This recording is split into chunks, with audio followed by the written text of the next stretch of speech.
You got a bunch of ski gear that is collecting dust? Well, it's time to turn that gear into past cash.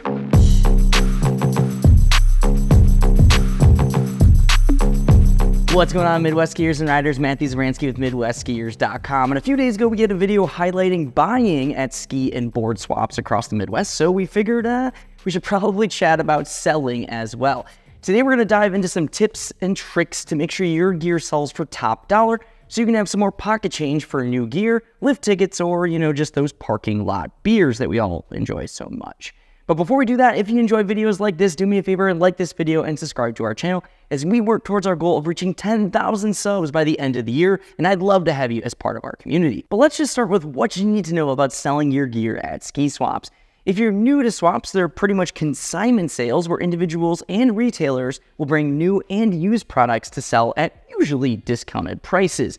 Typically, these swaps have fees and a commission rate that will go towards both operating the event and usually also towards an organization or nonprofit. This can be organizations such as ski patrols or skiing and snowboarding teams. These fees and commissions can vary case by case, but typically are around $5 to list an item and then about 15 to 20% commission if it sells. You can obviously always check in with your local swap for more information. Speaking of, if you need to find a swap to sell your gear, head on over to MidwestSkiers.com/swaps to find all of the swaps across the Midwest. Once you find a swap near you, hop on over to their page and find out when the drop-off times and dates are. Drop-off dates and times are generally a few days before the event, so plan ahead and ensure that you can get your gear there before they kick things off.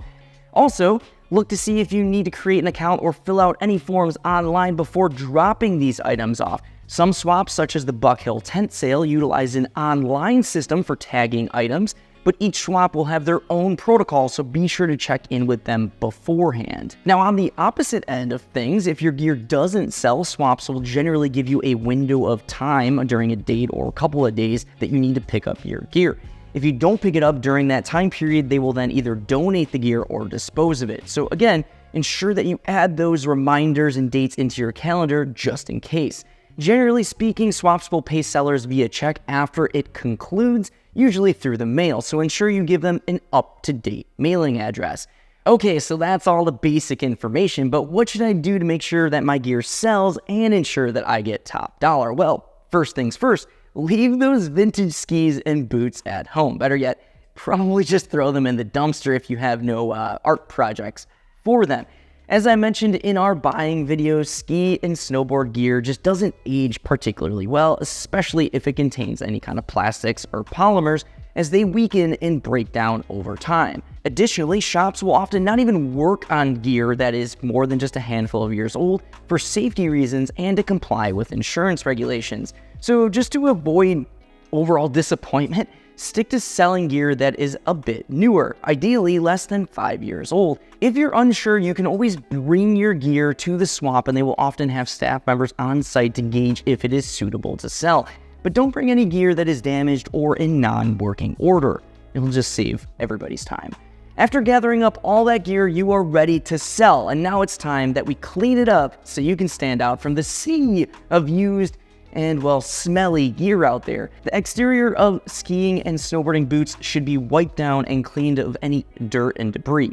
The interior of snowboard boots should be Febrezed and the insoles removed and cleaned well with soap and warm water.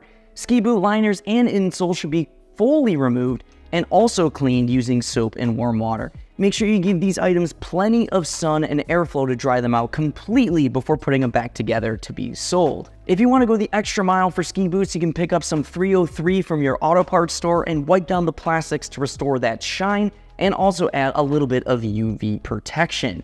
On the ski and snowboard side of things, make sure to clean up any dirt or surface scuffs. If there are any controversial stickers on them, make sure you remove those as well.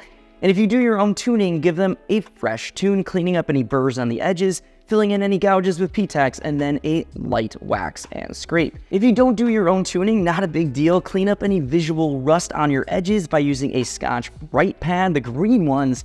And then if you have any wax laying around, just basically rub a line on those edges to keep them rust-free while at the event. So now your gear is all clean and shiny, and it's time to calculate that perfect price to slap on it so you get the most money while still ensuring that it sells. This isn't an exact science, but if selling is important, then focus on more aggressive pricing. A lot of people go to these swaps expecting to get a great deal, and they won't buy unless they get that awesome price. So if you're less concerned about just getting it out of the house, then you could be a little bit more selective about price. Otherwise, you're going to want to price accordingly. Generally speaking, there is usually a lot of junior gear.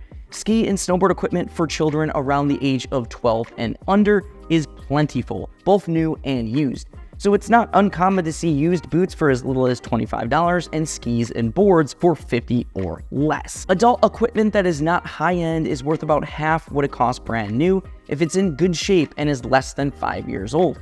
If the gear is a little bit older, say 7 years old, or is in poor condition, it will not sell unless it's priced aggressively. Think like under $50. Google Lens can also be super helpful in gaining pricing information. Just snap a photo of your gear to browse the internet to see if there are any listings active out there in the world for you to compare prices with. You can also usually find the original MSRP, which can be helpful for determining what you paid for it if you just can't remember. Lastly, choosing a swap that fits your gear type best can make a huge difference in whether or not it sells. For example, if you're selling race-style gear, swaps such as the Team Afton ski swap will have a higher proportion of racers at it, which would be a great choice for selling that style of gear. On that same note, if you live outside a major city, it might be worth driving to a swap located in a high population area to help give your gear a better opportunity to be sold. Again, you can find a list of all of these swaps in the Midwest at midwestgears.com/swaps. Whew, okay. I think this is my last swap video for the season, but what did I miss? Do you have any insider tricks or tips for getting the best price for your gear at local ski swaps? Drop those in the comments below. But until next time, I hope everybody has a great week. Pray for that snow, and I'll see you out there.